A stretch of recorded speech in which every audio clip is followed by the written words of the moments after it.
우리 함께 은혜 받으실 하나님의 말씀은 사도행전 4장 32절부터 35절 말씀입니다.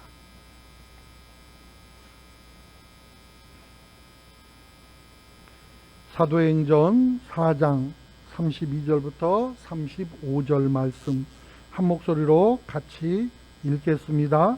믿는 무리가 한 마음과 한 뜻이 되어 모든 물건을 서로 통용하고 자기 재물을 조금이라도 자기 것이라 하는 이가 하나도 없더라.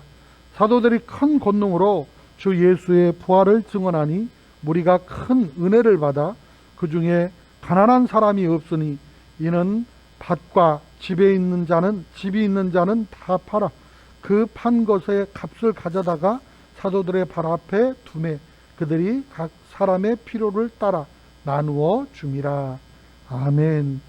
주신 말씀 본문에서 흘러 넘치는 은혜라는 제목으로 함께 은혜를 나눕니다. 다 같이 해보겠습니다. 흘러 넘치는 은혜. 아멘. 오늘 본문은 초대교회 성도들의 물질 간의 변화와 또 구제 사역에 대해서 소개를 하고 있습니다. 성경에서 말하는 구제는 정부의 어떤 정책이나 시스템이 아니고 이 성경이 말하는 구제는 다른 것이 아니고 예수 그리스도를 만나는 것에서부터 출발을 합니다. 진정한 구제는 하나님의 은혜를 체험한 사람들의 어떤 자발적인 헌신에서 비롯되어야 한다는 것입니다. 성령이 이 마음으로 부어지는 하나님의 은혜를 체험해야 사람들의 마음이 변하는 것입니다. 나밖에 몰랐던 이기적인 인간이 이웃의 아픔을 품을 수 있는 이타적인 인간으로 변하는 길은 다른 길이 없습니다. 오직 성령을 체험해야만 가능해지는 모습입니다. 오순절 성령 강림 이후에 초대교회는 정말로 많은 것들을 체험했습니다. 초자연적인 기적도 체험했고 말씀의 능력이 선포됨으로써 수천 명이 그 영혼들이 회개하고 거듭나는 폭발적인 부흥의 역사를 체험하기도 했었습니다. 그래서 그 놀라운 은혜를 맛본 결과 그들의 심령 안에서 그들도 모르는 사이에 변화가 일어나기 시작했습니다. 물론 그러한 일들로 인해서 말할 수 없이 두렵고 무서운 핍박과 또 고난을 겪어야 하기도 했습니다. 그러나 그 모든 것이 성령의 시대 또 부흥의 시대로 가는 과정에서 교회가 겪어야 할 과정들이었습니다. 첫 번째로 이들이 변화되어진 모습은 한 마음과 한 뜻이 되었다, 그렇게 말씀하고 있습니다. 본문 32절에 보니까 믿는 무리가 한 마음과 한 뜻이 되어 모든 물건을 서로 동용하고 자기 재물을 조금이라도 자기 것이라 하는 이가 하나도 없더라, 그렇게 말씀하고 있어요. 그런데 여기서 잘 생각해 보세요. 사도행전을 기록한 누가가 그냥 교인이 이래도 되고 거기서 성도들이 이렇게 해도 되는데 굳이 여기다가 뭐라고 표현하냐면 평소에 잘 쓰지 않는, 성경에 잘 나오지 않는 그런 표현, 그런 말을 사용하고 있어요. 그것이 무엇입니까? 믿는 무리가, 성도들이 아니면 교인들이 이렇게 해도 충분히 그 말 뜻이 전달이 될 것인데 굳이 성도라는 단어를 안 썼어요. 교인이라고 하는 단어를 안 씁니다. 뭐라고 표현을 하느냐면 믿는 무리. 왜 그랬을까요? 이것은 성도라고 하는 것은 그냥 단순하게 교회 다니는 사람이 아니라는 것입니다. 예수를 믿는 사람이라는 거예요. 교회 왔다 갔다 한다고 해서 예수 믿는 게 아니에요. 어떤 직분을 받았다고 해서 예수 믿는 것이 아니에요. 예수 믿는다고 하는 것은 내 삶을 예수 그리스도께 맡겨드리는 삶. 자동차를 못 믿으면 차 탈 수 있어요, 없어요? 엘리베이터가 타면 떨어질 거야. 그러면 탈 사람? 믿으니까 타는 거예요. 믿으니까. 예수 그리스도께 내 삶을 온전히 맡겨드릴 수 있는 믿음이 있는 자, 그를 성도라고 하는 거예요. 하나님의 기적을 목격하고 살아있는 말씀을 듣고 회개하고 침례받은 사람들, 이것이 진짜 성도인 것입니다. 예루살렘 초대교회 그 성도들은 확실한 중생을 체험한, 중생을 통해서 은혜를 공유하고 있는 이런 사람들이었기 때문에 비로소 그 사람들이 만난 지 얼마 되지도 않았는데 사는 문화가 다르고 격차가 있고 배움의 수준이 있고 이제까지 추구했던 삶의 목표들도 다 달랐는데 중생을 체험하고 나니까 옛사람은 죽고 새 사람으로 다시 새 삶을 시작하고 보니까 예수 그리스도가 그 삶 안에 들어와서 그 삶을 리더해 가기 시작을 하니까 그들이 예수를 중심으로 하나가 되더라, 그런 말입니다. 교회에 은혜의 공통 분모가 없으면은 아무리 친한 사람도, 우리나라 사람들은 툭하면 고향이 어디야? 고향이 저쪽 전라도 그러면은 또 전라도 사람들, 저쪽 경상도 그러면 또 경상도 사람들끼리, 우리는 충청도요 그러면 또 충청도 사람들끼리 묻지도 따지도 않고 무슨 선거를 하자면 자기 이 사람은 우리 동양이야 밀어줘봐야 하나도 도움도 안 되면서 묘한 거를 해요. 그런데 교회 안에서는 은혜의 공통 분모가 없으면 아무리 동양이어도 아무리 친한 사람들끼리 모였어도 결코 하나가 되질 못합니다. 이 믿는 무리가 한 마음과 한 뜻이 되었다, 그렇게 기록하고 있어요. 적어도 10,000명에 가까운 사람들입니다. 그것도 몇 주일 안에 순식간에 한 교회의 성도가 되어진 사람들이 어떻게 한 마음과 한 뜻이 될 수가 있었을까요? 참으로 궁금하고 신기하지 않습니까? 그냥 교회 창립한 지가 몇 년이 돼도 몇십 년이 지나도 교회가 뿔뿔이 찢어지고 갈라져서 너 잘났네 나 잘났네 해가면서 정말로 마음 쓰고 힘써야 할 곳에는 마음 쓰지 못하고 엉뚱한 짓만 하다가 교회가 흐지부지 흩어지는 경우가 얼마나 많은데, 이 짧은 시간에 이들이 하나가 될 수 있었던 것은 간단해요. 성령께서 그들의 마음 가운데 임하셔서 역사하셨기 때문에 이와 같은 일이 가능한 것입니다.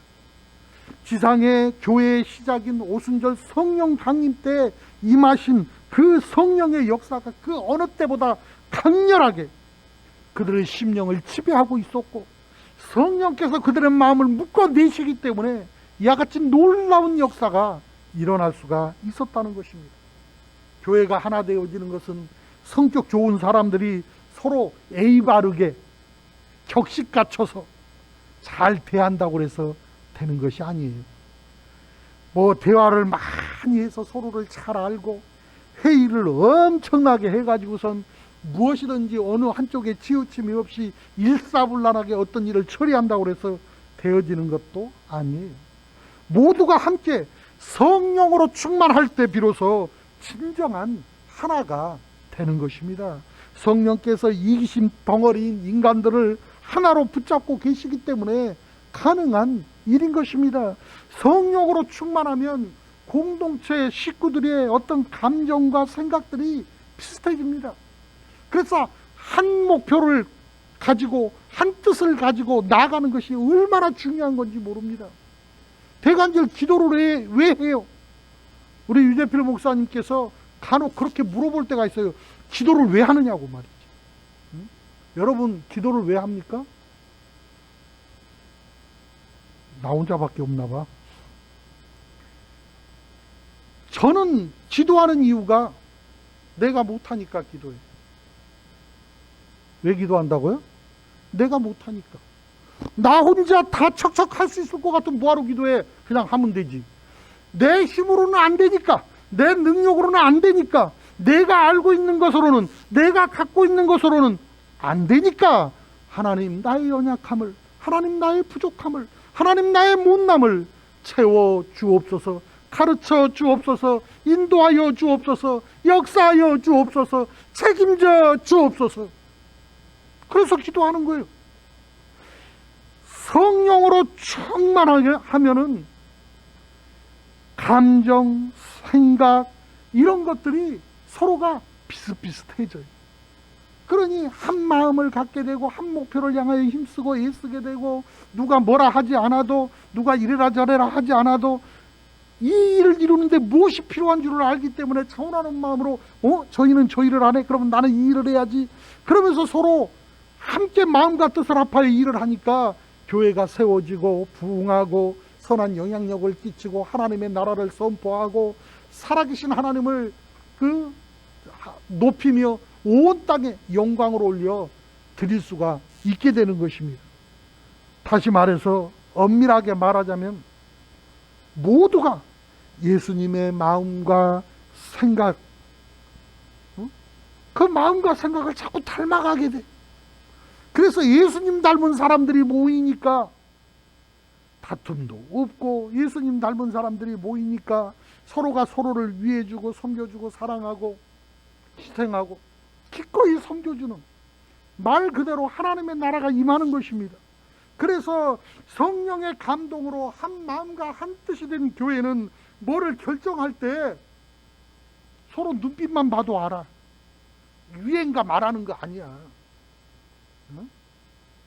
눈빛만 보면 안다 그러니까 무슨 유행가 얘기하는 줄 알아. 한 마음을 품으면 눈빛만 봐도 알아요. 길게 회의할 필요가 없어. 회의를 길게 하면 길게 할수록 회의감만 생겨요. 이놈의 짓거리는 왜 하나. 제가 언제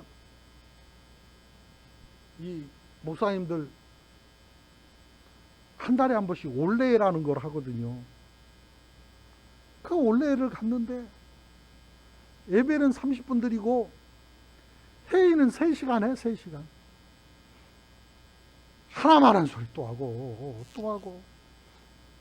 조용히 일어나서 나왔어. 왜 그러냐? 그런 회의는 아무리 잘 끝나도 본전이야. 아무런 유익이 없어. 정말로 은혜로운 회의는 우리 이런 일이 있습니다, 이렇게 합시다, 박수, 끝. 이 일이 제일 잘 돼. 그런데 반대하고 뭐 이래야 되는데 왜 당신은 그러냐, 그런 거는 의미가 없어요. 성령께서 붙잡고 가는 교회는 회의 시간을 기도와 예배가 대신 메우고, 문제점을 지적하고 비난하는 것 대신에 조용히 섬겨주고 헌신해주고, 당신은 왜 이래 저래 하지 않고 그 빈 구석을 누군가 와서 조용히 메꿔버려. 조용히 대신해줘. 그러니 다툼이 없는 거예요. 허물이 나타나지를 않는 거예요. 그게 교회예요. 은혜의 공통 분모로 인해서 성령 충만한 교회 성도들은 서로 고민하고 아파하는 것들이 점점 비슷해져 가. 그래서 예루살렘 초대교회 성도들은 특별히 긍휼과 구제를 베푸는 일에 한 마음과 한 뜻이 됐어요. 나는 이렇게 넉넉한데 아무개는 참 생활이 어려워서 힘들겠다. 나 있는 거 나눠줘야지. 그리고 나는 나만 가지고 온 줄 알았는데 와서 보니까 순이 엄마도 같이 왔네. 나는 윗돌이 갖고 왔는데 그쪽은 밑에 돌이 갖고 왔어. 우아래 짝 맞춰 보니까 한 벌 맞네. 얼마나 은혜가 돼. 이게 교회예요. 공동체 차원에서 모두가 자연스럽게 이 일에 대해서 공감대를 형성하고 서로가 서로를 섬겨가는 거예요. 얼마나 놀랍습니까? 한 이불 덮고 사는 부부라고 해도 다른 건 몰라도 돈 쓰는 일에는 하나 되는 게 쉽지가 않아요. 실제로 그런 사람들도 봤어. 응? 남편하고 운원 안 하고 아내가 무슨 돈을 썼다든지, 또 이 아내하고 운원 안 하고 남편이 어디다가 돈을 썼다든지 그랬다고 죽여 살려. 그런 부부들도 있어요. 한 몸이라며. 한 몸이라고 말이나 하지 말지 한 몸이라고 해놓고는 그 싸우는 거야. 심지어는 그거 갖고 이혼한다고 덤비는 사람들도 있어요. 얼마나 재밌는지 몰라. 그런데 교회에서 그 많은 사람들, 어? 그 사이에 우리 가운데 힘든 형제 자매들이 참 많았던 것 같아요. 그러니까 너도 나도 마음을 다해서 서로 내놓기 시작하고, 물건들을 내놓으면서 서로 나눠 쓰자. 나는 이게 2개니까 이거 없는 사람 같이 나눠 씁시다. 이렇게 공감대가 형성되기 시작하니까 너도 나도 함께 내게 여유 있는 것을 가지고 섬기기 시작하는 거예요. 어디를 봐도 사도들이 어려운 사람 도와줍시다 한 구절도 없어. 하나님이 사랑하라고 하셨는데 당신들은 왜 그렇게 사느냐고. 어디 그런 게 있어요? 그런 게 없어요. 자발적으로 자기 스스로 은혜 받으니까 하나님의 은혜를 깨닫고 그 은혜 안에서 자발적으로 그 일을 하는 거예요. 사도들이 강요해서 한 것이 아니고 말씀이 충만해지니까, 성령이 충만해지니까 자연스럽게 이루어지는 거예요. 교회 일은 자연스러워야 돼, 뭐든지. 그래서 어거지로 일을 안 시키는 거예요. 우리 교회도 오니까 목사님 새해가 되니까 이렇게 저렇게 하라고 하시지 왜 가만 계십니까? 아니요. 이 교회 주인은 목사가 아니에요. 하나님이시지. 하나님이 마음을 묶고 하나님께서 필요를 다 알게 하시고 각자의 달란트를 쫓아서 그 일로 섬기게 하셔. 그게 교회예요. 하나 되는 것도 중요하지만은 무엇을 위해서 하나가 되느냐, 그건 더 중요해요. 함께 모여서 나쁜 짓 하는 무리들도 얼마든지 있잖아요. 그러나 성령께서는 선한 일을 이루기 위해서 하나 되게 하셔요. 성령께서는 교회가 하나 되게 하셔서 연약한 형제들을 돕게 하셨습니다. 오늘 본문 33절에 사도들이 큰 권능으로 주 예수의 부활을 증언하니 무리가 큰 은혜를 받아, 그렇게 표현하고 있어요. 사도들은 계속해서 능력 있는 메시지를 전하기 시작했어요. 교회에 있어서 말씀은 마치 자동차 엔진하고 같은 거예요. 말씀이 힘차게 계속 선포되어져야 교회가 살아 움직이는 것입니다. 특별히 사도들이 선포한 이 메시지의 그 핵심은 다른 것 없어요. 오직 주 예수님의 부활이에요. 주 예수님의 부활. 죽음도 이기는 놀라운 능력, 그 생명력. 아무리 훌륭한 사람이어도 일단 죽으면 끝나는 거예요. 그냥 과거의 전설로 묻혀버리는 거예요. 그러나 우리 주님은 부활하셔서 예수님의 무덤은 비어 있어요. 없어. 예수님은 지금 이 시간에도 우리 안희석 목사님 표현하는 것처럼 시퍼렇게 살아계셔서 저와 여러분의 삶 가운데 역사하고 계시는 것입니다. 사도들은 그 부활의 주님을 선포하고 또 선포하는 것입니다. 그것도 큰 권능으로 선포했어요. 그들이 전하는 그 설교가 그저 유창한 그런 설교가 아니고 성령의 기름 부으심이 있는, 힘 있는, 파워 넘치는 말씀이었다고 하는 것이 그들의 삶을 변화시키는 원동력이 되었다는 것입니다. 요즘도 은쟁반에 옥굿을 구르듯이 기가 막히게 설교하는 분들이 얼마나 많은지 몰라. 어쩔 때는 저는 이렇게 방송을 이렇게 저렇게 돌리다 보면 넋 놓고 쳐다볼 때가 있어. 저 양반은 어떻게 저걸 저렇게 표현으로 하냐. 야, 기가 막히다. 응? 아주 기가 막히게 설교들을 잘하시는 그런 목사님들이 많으시더라고. 그런데 설교는 인문학이 아니에요. 교양 강좌가 아니라고요. 설교는 죽고 사는 문제를 다루는 거예요. 거칠어. 왜? 살아줄래요? 그리고 심장 압박하면 심장 마사지가 됩니까? 깍지를 끼고 갈비뼈가 부서지도록 눌러야 멈췄던 심장이 다시 뛸까 말까야. 어디다 교양 찾고 어디다 부드럽고 세련된 배부른 소리 하고 있어. 사람이 죽고 사는 게 결정되어 있는데. 아니요, 그렇지 않아요. 쇼인가 예배인가 하는 그런 책이 있어요.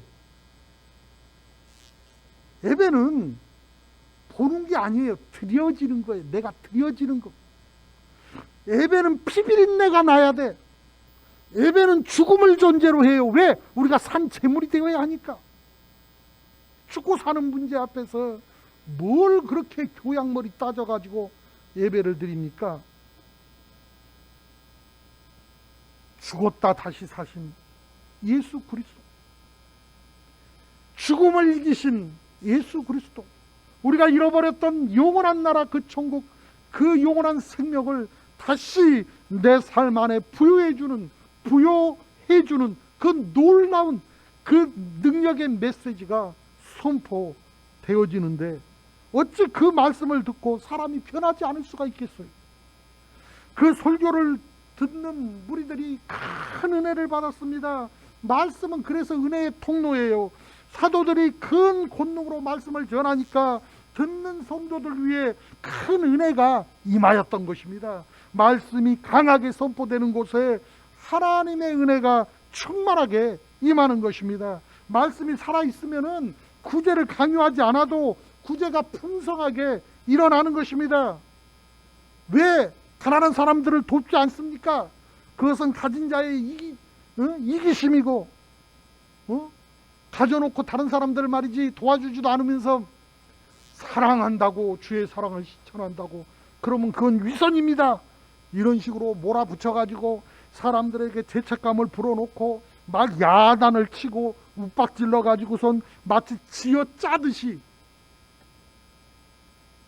그걸 뭐라고 그러나, 거출한다고 그러나, 그렇게 해가지고 쥐어 짜서 자금을 만들고 도와주는 그런 것이 구제가 아니에요.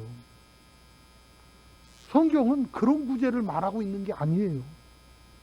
예수 그리스도를 주면, 예수 그리스도를 만나게 되어지고, 예수 그리스도를 만나게 되어지면 주님께 받은 은혜가 너무 커서 내가 죽어야 할 내가 이렇게 살아있구나, 내 삶을 새 삶을 살고 있구나, 내가 받은 은혜 너무 감사해서 정말로 어떻게든 이 은혜, 이 사랑을 표현해야 되겠는데 어떻게 표현할까요? 내게 이게 두 개가 있으니 이거라도 드리고 싶어요. 나는 이것도 저것도 없으니 힘쓰고 애써서 봉사하고 싶어요. 나는 찬양으로, 나는 힘이 있으니까 섬김 봉사로, 나는 이런 상담의 달란트가 있으니까 상담하는 일로, 찬양하는 일로, 나는 가르치는 걸 잘하니까 교사로, 각각 자기의 달란트를 가지고 기쁨으로 섬기는 거예요. 꼭 돈 내는 것만 구제가 아니에요. 무지에서 건져내는 것도 구제예요. 가난에서 건져내는 것도 구제예요. 불신앙에서 건져내는 것도 구제예요. 은혜를 충만하게 받으면 각 사람의 마음에서 자연스럽게 우러나와가지고 스스로 하는 것이 구제인 거예요. 초대교회에서는 말씀을 듣고 은혜 받은 성도들이 물질관이 바뀌기 시작해. 물질관이. 그래서 자연스럽게 나눔을 실천하는 거예요. 진짜 구제를 하고 싶으면 오히려 구제를 강조하지 말아야 돼요. 왜 그러냐면 도리어 역효과가 나기 쉽거든요. 그저 은혜가 넘치면 하지 말래도 해요. 그저 장만 열어놓으면 돼. 장만. 그러면 그 안에서 얼마든지 스스로 그런저런 일들을 합니다. 진짜 선교를 하고 싶으면 선교하라고 말만 할 것이 아니고 교회가 은혜가 넘치면 선교하지 말래도 선교를 해요. 근본을 건드려야 다른 것들이 해결이 되는 거예요. 영적인 문제를 풀어야 물질적인 문제도 풀리는 거예요. 진정한 구제는 인간의 어떤 도덕성이나 양심으로 하는 것이 아닙니다. 남의 눈을 의식해서 하는 구제는 오래 못 가요. 그리고 그렇게 하는 구제는 반드시 부작용이 생겨요. 진짜 구제는 은혜와 성령이 충만하게 흘러 넘쳐나는 것이어야 되는 거예요. 구제는 성령의 역사예요. 성령께서 함께 해야 가능한 거예요. 성령이 충만한 교회에 국률함이 가득 차고 넘쳐나서 성도들이 외롭고 아프고 불쌍하고 연약한 사람들에게 관심을 두게 되고 그저 조건 없이 그들을 자발적으로 돕는 일들이 여기서 일어나고 저기서 일어나고 그런 미담이 흘러넘쳐서 미처 생각지 못했던 사람도 오호, 그거 참 좋네. 나도 이런 귀한 일에 참여해야지. 그러면서 덩달아 따라서 하고 그러면서 이와 같이 사도행전적 놀라운 구제의 새 역사가 일어나는 거예요. 두 번째로 바뀐 물질관을 생각해 봐야 돼요. 32절의 성도들은 모든 물건을 서로 통용했다고 했는데 여기서 모든 물건을 서로 나눠 썼다 그런 뜻 아닙니까? 해본 사람은 알겠지만 물건을 나눠 쓰는 것이 정말로 쉽지 않아요. 저희 집에 화장실에 가면요 치약이 있어요. 치약. 나 혼자 치약을 쓰면 참 좋겠는데 우리는 같이 써야 돼요. 저는 성격이 치약을 밑에서부터 쭉쭉쭉쭉 짜서 순서대로 치약이 나와야 돼. 그런 사람이. 그런데 우리 집사람은 가운데 꽉 눌러버려. 그러면 그걸 보면 내가 시험 들어. 그러면 다시 밀어서 올려야 돼. 올려놔도 똑같이 짜버려요. 제가 신혼 때는요 얼마나 그게 힘든지. 아무것도 아닌데 그 아무것도 아닌 게 얼마나 힘든지 몰라. 안 맞으니까. 똑같은 것도 별거 아닌 것도 이렇게 사용하는 방법이 틀려서 서로 힘든데 예를 들어서 아주 값나가고 귀한 아주 좋은 것들을 같이 써야 돼. 그러면 일이 더 복잡해지는 거예요. 여러분 보세요. 내가 뭐처럼 몇 년을 벼르고 애써가지고 자동차 하나 쫙 뽑았어. 근데 이걸 누구랑 같이 써야 돼. 이게 복잡해지는 거야 이게. 예? 내가 아주 아끼는 옷인데 누가 빌려주래. 얘기가 그렇게 간단한 문제가 아니야. 아주 복잡해져요 이게. 정말 어려운 거예요. 그런데 초대교회 성도들은 아낌없이 물건을 나눠 썼다는 거예요. 그것은 성령 받은 사람들만 할 수 있는 거예요. 성령을 받으니까 물질에 대한 어떤 가치관, 물질관, 가치관이 달라져 버린 거예요. 그렇지 않고서 어떻게 자기 재물을 조금이라도 자기 것이라고 하는 이가 하나도 없더라 이렇게 말하고 있는데 어떻게 그렇게 되느냐 그 말이에요. 내 건데 분명히 세상 없어도 같이 쓰자고 했어도 우리 둘이 같이 씁시다 했어도 이건 내 건 내 거잖아. 그러면 내 생각대로 내 뜻대로 안 되면 에이씨 이거 내 건데 왜 그럴 수 있잖아요. 그런데 초대교회 성도들은 아무도 그렇게 한 사람이 없더라는 거예요. 없더라. 예나 지금이나 돈 벌기가 얼마나 힘들어요. 참 우리 성도들 적게는 몇천 원, 적게는 그 표현도 잘못됐어. 그래도 어떻게 마땅히 표현할 바가 없으니까. 많게는 몇만 원, 이렇게 해도 그 몇천 원을 적다고 할 수 있습니까? 땅 파면 몇천 원 나와요? 그걸 보려고 들을 소리 못 들을 소리 다 들어가면서 꾹꾹 눌러 참아가면서 그걸 버는 거예요. 얼마나 피눈물 나게 돈을 버는데, 자기가 피땀 흘려 번 돈을 가지고 산 물건을 이렇게 나눠 쓴다? 쉬운 일 아니죠. 그런데 성령 받고 은혜 받고 나니까 전혀 다른 눈으로 물질을 보게 되는 눈이 띄었다는 것이에요. 성령이 임했는지 아닌지를 알 수 있는 증거 중에 하나가 물질에 대해서 자유하는 마음이 생기기 시작하는 거예요. 그러면 성령이 지배하고 있는 거예요. 그러면서 자기보다 힘든 이웃들을 도와야 한다는 그런 마음이 들기 시작해요. 아무도 자기 것을 자기 것이라고 주장하지 않았다고 하는 말은 자신이 가진 모든 것이 다 하나님께로부터 왔다고 하는 것을 깨닫고 그것을 인정하기 때문에 가능한 거예요. 내 거라고 생각하면 절대로 그렇게 못해요. 이건 내 게 아니야. 하나님이 나한테 잠시 맡겨놓은 거야. 하나님 거라고 생각하니까 가능한 거예요. 하나님의 것이기 때문에 하나님의 마음으로 이웃과 나누어 쓸 수 있는 거예요.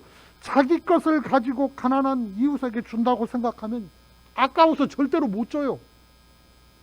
눈을 부릅뜨고 손해보지 않으려고 계산기를 두들기고 또 두들기면서 손익 계산을 따지고 주게 되는 거예요.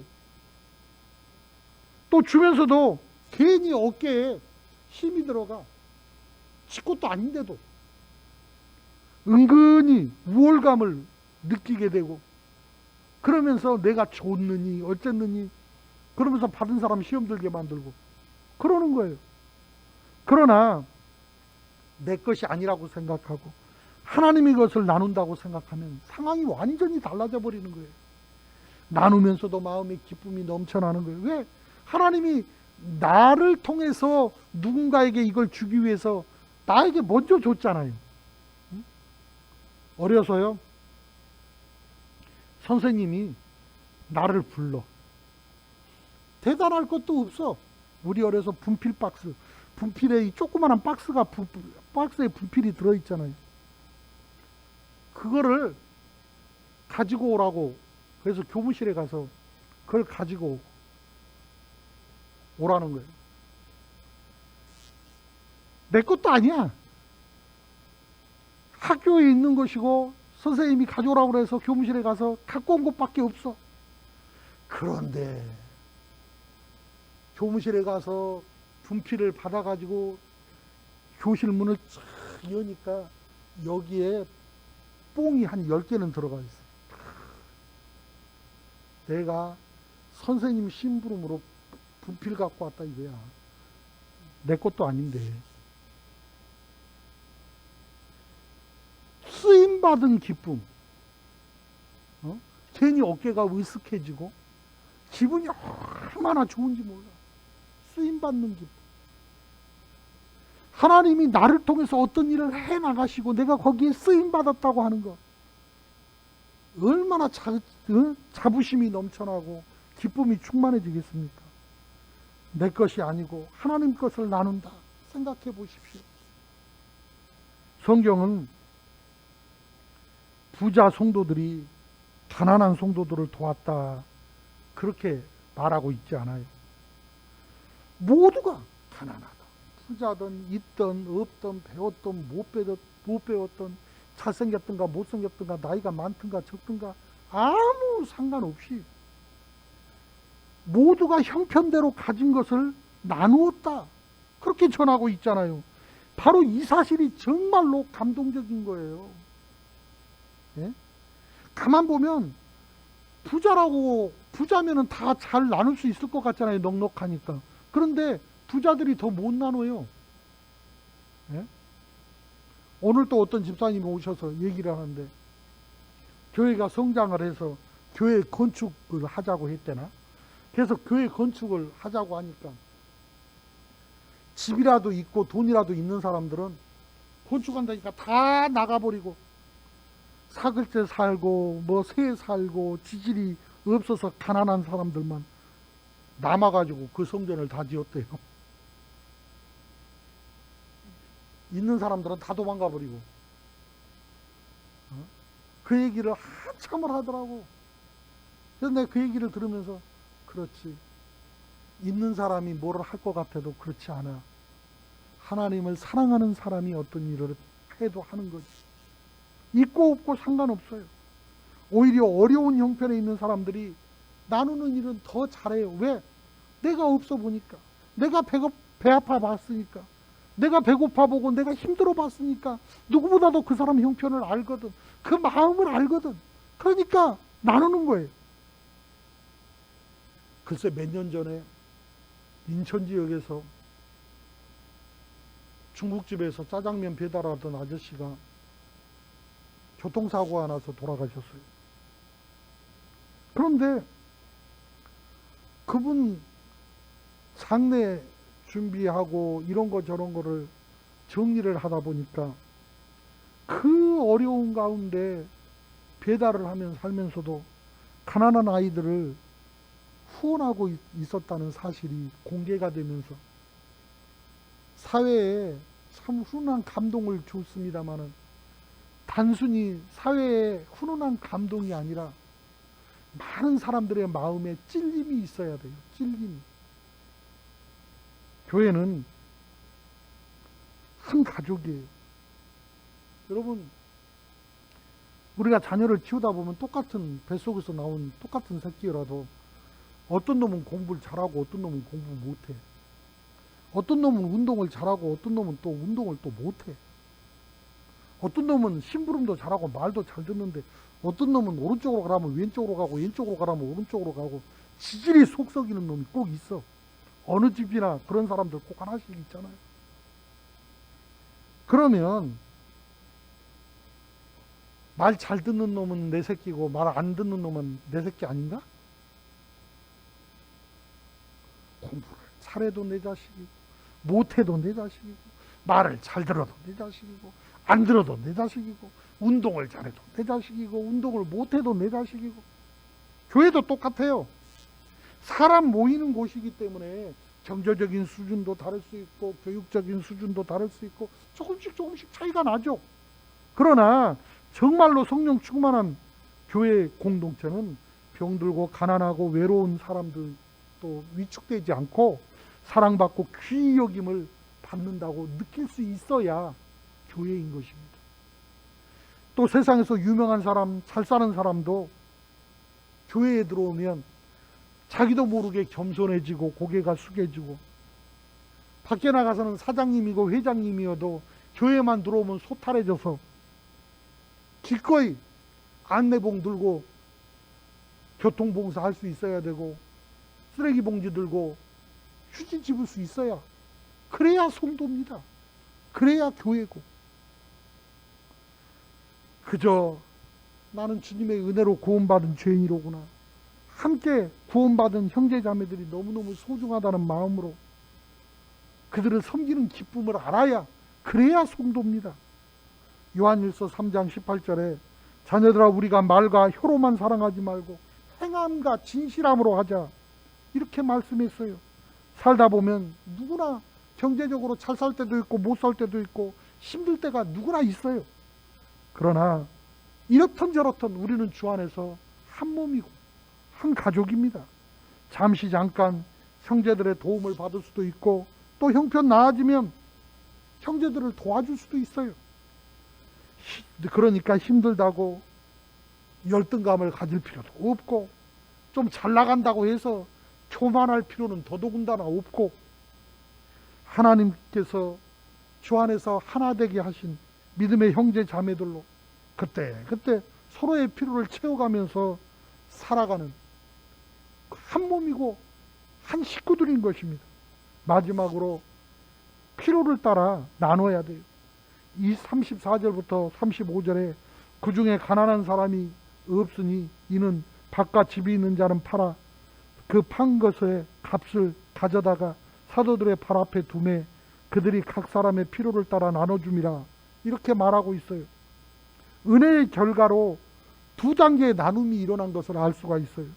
첫 번째 나눔은 서로가 가진 것을 함께 나눠 쓰는 그런 단계였다면, 두 번째 단계는 자기들이 그 가진 사람들이 자기 것을 가지고 팔아가지고 그걸 교회에 헌금을 하고 교회가 필요한 성도들에게 지혜롭게 나눠줄 수 있게 했다, 그런 말입니다.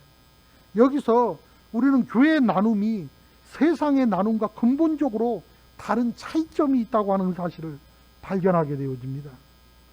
이 나눔, 이 공산주의가 바로 여기서 출발을 합니다. 그런데 이 공산주의는 소위 그 가진 사람들, 모든 것을 가진 사람들, 부르주아라고 그러죠. 그런 사람들은 나쁘다 이래가지고 강제로 그 사람들 걸 빼앗아 가지고선 소위 말해서 피지배층이라고 할 수 있는 가난한 민중들, 그 프롤레타리아라고 부르는 그 사람들, 그 사람들에게 뭐랄까 분배해주고 나눠주고, 그래야 된다고 생각을 해요. 그렇지만은 그렇게 되면 열심히 일하는 사람은 뭐가 되고, 그냥 똑같이 배당을 받으니까 누가 열심히 일하려고 하겠어요. 그냥 눈치 보고 대충 하다 보면은 생산력이 일어납니까? 생산력이 생깁니까? 그러면 그 회사 문 닫아야 되고 그 국가는 쪼그라져야 되고 그래요. 이 대표적인 나라가 소비에트 연방공화국, 우리가 소위 말하는 소련. 이 나라가 공산주의, 어떤 그 동구라파, 그 동유럽 그 공산권 그 나라들을 거의를 지배하고 있는 그런 나라였는데, 그 나라가 하루아침에, 저도 기억이 나요. 그 고르바초프가 하루아침에 그걸 해체하고 스스로 공산주의의 실패를 자인하는 그런 모습을 보여줬어요. 그런가 하면은 민주주의, 자본주의, 이거는 어떤 식이냐면 정부가 돈 많이 버는, 수입이 많은 사람들한테 세금을 많이 걷어가지고선 이 가난한 사람들을 도와주는 어떤 복지정책, 그걸 펼치잖아요. 그런데 그렇게 하다 보면 국민들이 스스로 어떤 일을 하려고 생각하기보다는 그게 달콤하거든요, 이 복지정책이. 그러니까 그 복지정책에 의존해서 살려고 하는 그런 성향이 커져요. 그러다 보니까 이 복지정책을 잘못해서 망하는 나라들이 굉장히 많아요. 요즘 우리나라도 툭하면 뭘 나눠준다고 맨날 그러는데, 이건 굉장히 위험한 거예요. 위험한 도박 같은 거예요. 지금은 좋으려는지 몰라요. 당장 먹기는 꽃감이 달다는 식으로. 그게 좋으려는지 모르지만 이게 다 빚이고 다음 세대, 우리 자식들이 다 갚아야 하는 그런 돈이에요. 빚내서 갚아야 되는데, 빚내서 나눠줬으니까 갚아야 되는데, 요즘같이 애들이나 많아야 갚지. 요즘은 애들도 안 나가지고 그 적은 인원이 그걸 갚으려면 얼마나 힘들겠어요. 근데 오늘 보니까 초대교회의 나눔은 공산주의 나눔도 아니고 민주주의 나눔도 아니에요. 교회 공동체의 나눔은 다른 게 아니에요. 그 기준이 분명한데, 교회의 기준은 뭐냐면 필요에 따랐다는 거예요. 필요에 따라. 있는 사람은 안 줘. 없는 사람에게만 주는 거예요. 본문 34절에 가난한 사람이 없으니 라고 하는 말은 어떤 가난한 사람이 왜 없겠어요. 근데 여기서 없다는 말은 무슨 말이냐면 생활의 필요가 안 채워질 정도로, 뭐가 없어서 못 살 만큼 그렇게 힘든 사람이 없었단 말이에요. 또 본문 35절에 보면 각 사람이 각 사람의 필요를 따라 나눠줬다 이렇게 말하잖아요. 사실 가난한 것도 뭘 기준으로 하느냐에 따라서 전혀 달라져요. 예를 들어서 우리나라 사람들 기준으로 가난하다 하는 것과 소말리아 사람들을 쳐다보면서 가난하다, 엄청난 차이가 있는 거예요. 수돗물 쓰고 전기 사용하고 하루 세끼 밥 먹을 수 있고 일주일에 2번 이상 목욕할 수 있고 비바람 피할 수 있는 집 있고 애들 학교 보낼 수 있으면은 전 세계 70억 인구 중에서 가장 부유한 5% 안에 들어간 부자들이에요. 우리가 외식하면서 짜장면 먹어? 부대찌개 먹어? 한식으로 갈까? 중식으로 갈까? 일식으로 갈까? 그것도 싫어? 분식 먹을까? 아니면 햄버거로 때우지? 이렇게 얘기하는 사람은 매일 4만 명 이상이 먹지 못해서 죽는다는 사실을 알아야 돼요. 음식을 못 먹어서 죽는 사람이 매일 4만 명 이상이 굶어 죽어요. 이 잠자리에 들면서 배고파하면서 잠자리를 들어야 되는 사람이 10억이 넘어요. 전 세계에 태어나는 아이들 중에서 40% 이상이 영양실조를 가지고 그것 때문에 장애를 갖고 태어나요. 아직도 자기 이름도 못 쓰는 사람들이 얼마나 많은데요. 아파도 병원에도 못 가고 죽어야 되는 사람들이 얼마나 많습니까? 그러니까 없다고 힘들다고 불평하지 말고 우리가 한 번도 만나본 적도 없는 저 지구 반대편에 정말로 힘들고 어렵게 사는 형제자매들이 있음을 기억해야 돼요. 오늘 저와 여러분이 필요에 따라서 그 말이 오늘 본문에도 계속 반복해 나오잖아요. 우리가 도움을 받는 쪽에서도 늘 명심해야 되는 것은 절대로 이 욕심을 부리면 안 돼요. 강야에서 만나를 줄 때 딱 하루씩만 주잖아요. 욕심 부리고 이틀치 거두면 다 썩어요. 무슨 말이냐면 하나님은 저와 여러분의 필요를 채워주시는 분이지 욕심을 채워주시는 분이 아니라는 것을 알아야 돼요. 사람에게 도움을 받는 것 같지만 사실은 하나님께서 사람을 통해서 저와 여러분에게 주는 거예요. 이 선교를 잘하기 위해서 10년 이상 선교지를 연구한 분이 그것을 토대로 선교를 새롭게 시작을 하는데 그게 뭐냐면 미국이나 우리 한국 교회들이 선교한다 그러면 가가지고 뭐 고아원 지어주고 학교 지어주고 무상으로 뭐 훈련시켜주고 100% 그렇게 해주잖아요. 그런 데는 안 돼요. 맨날 바라기만 해. 뭘 더 안 갖다 주나? 성장이 없어요. 그런데 항상 이 무조건적인 이 지원이 아니라 이 거기 선교사들, 뭐 목사들 이 컨퍼런스 할 때에도 영성훈련을 시킬 때에도 예를 들어서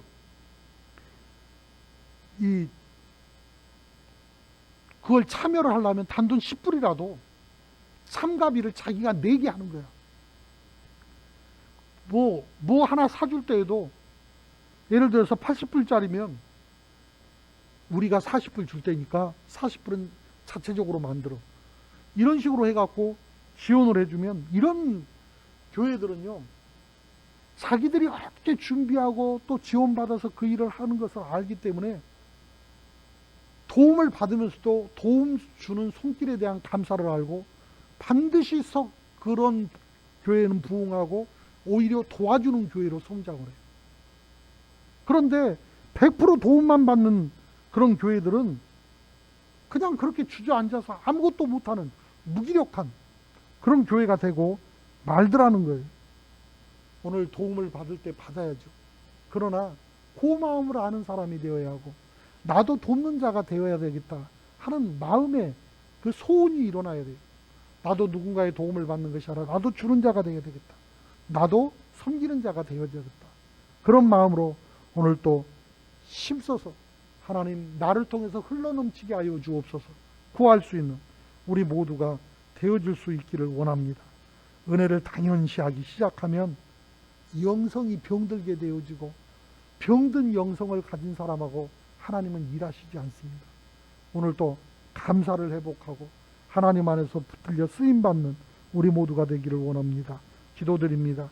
사랑의 하나님, 이 시간 우리의 눈을 열어주사 우리 형제 자매들의 아픔과 고통을 바라볼 수 있게 하시고 도울 수 있는 은혜가 있게 하옵소서. 은혜 받은 자로 우리의 기쁨도 슬픔도 재물도 시간도 재능도 다 함께 나누고 서로를 위로하고 세워주는데 사용할 수 있는 우리 모두가 되게 하여 주옵소서. 줄로 재어진 땅에 아름다운 하나님의 나라를 이루어갈 수 있도록 우리를 회복하여 주시고 성령의 능력을 체험할 수 있도록 기도의 자리로 인도해 주셨사오니 이 시간 기도할 때 성령의 은혜를 체험하게 하옵시고 하나님의 영이 흘러 넘침으로 말미암아 날마다 하나님의 일을 꿈꾸고 하나님의 일을 이루어가는 주의 종들이 다 되어질 수 있도록 은혜 베풀어 주실 줄 믿사옵고 주 예수 그리스도 이름으로 기도드립니다. 아멘.